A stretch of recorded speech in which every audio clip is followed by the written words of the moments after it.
कि चाइना के अंदर जो जी फॉरेन इन्वेस्टमेंट है वो क्यों कम हो रही है? कि ब्रिंग जो चाइना की जो करेंसी है उसका नाम है आरएमबी, है ना, रेमबी बोलते हैं, आरएमबी शॉर्ट फॉर्म है उसका। So bring RMB in China, so BRI is bring RMB in China. दुनिया का सारा पैसा आप चाइना में ले आओ। और कहते हैं कि 1998 के बाद पहली दफा इतनी ज्यादा जो डिक्रीज है वो कमी जो है वो हुई है। So what do you make of that? तो पाकिस्तान के पेट में रोटी नहीं है तो वो जो बात करता है वो खोटी है। तो इस वक्त जाहिर है बहुत ज्यादा दुनिया में आज तक इतना सेलिब्रेशन नहीं हुआ इंडिया की आज़ादी का। नॉन स्टॉप यहाँ पर यूएस में चाइना की इकोनॉमी पर डिस्कशन चल रहा है as to what's going wrong with China. जहां जहां पर करप्ट पॉलिटिशियंस थे वहां पर इन्होंने इम्प्लीमेंट किया। सबसे पहला इम्प्लीमेंटेशन था हमारा ग्रेट नेबरर पाकिस्तान। नमस्कार दोस्तों, आपको पता ही है चाइना कैसे पाकिस्तान को लोन पर लोन दे रहा है और अपने कब्जे में कर रहा है। ऐसे चाइना अफ्रीका को लोन दे रहा है। आपको पता होगा श्रीलंका का क्या हाल हुआ था। ये चाइना भारत के साथ भी करना चाहता था पर ऐसा नहीं हुआ क्योंकि भारत ने चाइना से कोई लोन नहीं लिया और पाकिस्तान कर्जे में जा रहा है। आप देखिए पाकिस्तान के लोग क्या कह रहे हैं इस पर। चाइना के अंदर जो फॉरेन इन्वेस्टमेंट है वो क्यों कम हो रही है?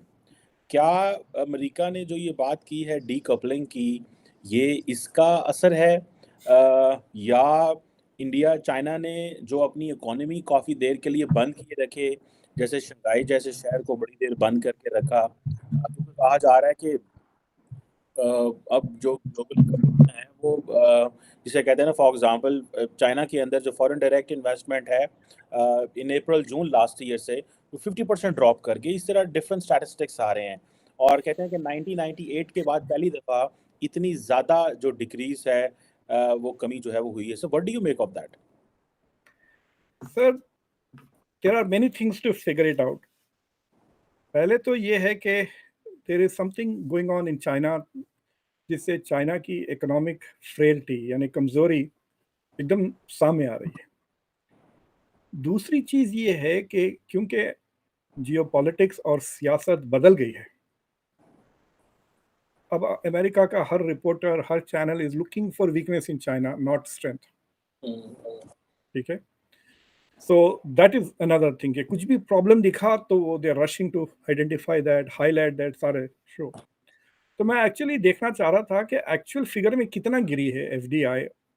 तो देख रहा हूँ सुबह से टेलीविजन शोज पर नॉन स्टॉप यहाँ पर यूएस में चाइना की इकोनॉमी पर डिस्कशन चल रहा है as to what's going wrong with China. तो थोड़े तो स्ट्रक्चरल प्रॉब्लम्स हो गए हैं चाइना में, जो लॉन्ग टर्म प्रॉब्लम्स है जो आसानी से नहीं खत्म होने वाले। एक प्रॉब्लम है पॉपुलेशन का।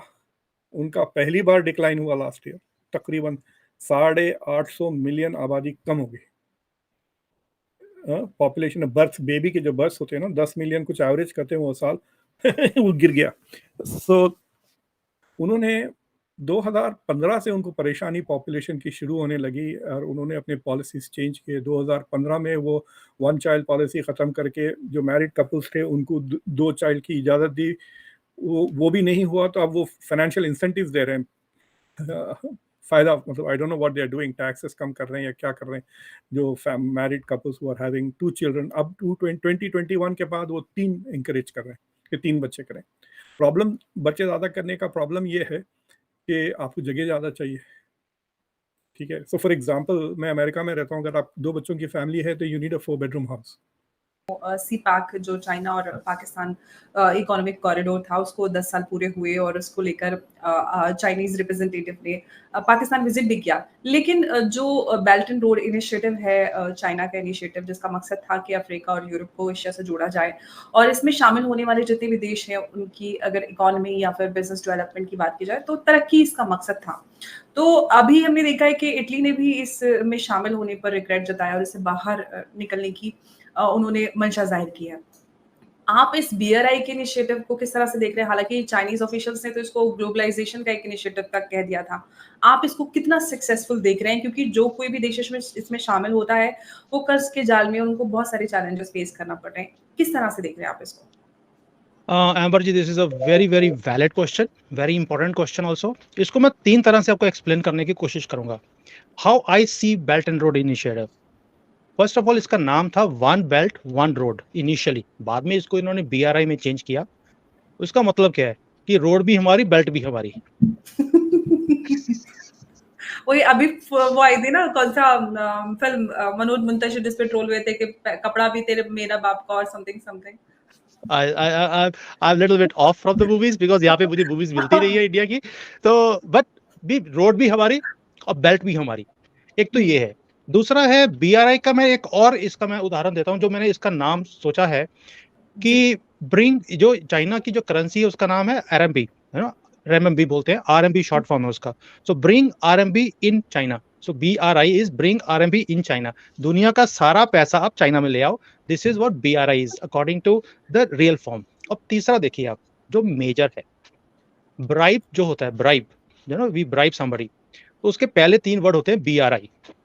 तो ये जो प्रोजेक्ट है, it started on the basis of bribing other countries जहां पर करप्ट पॉलिटिशियंस थे।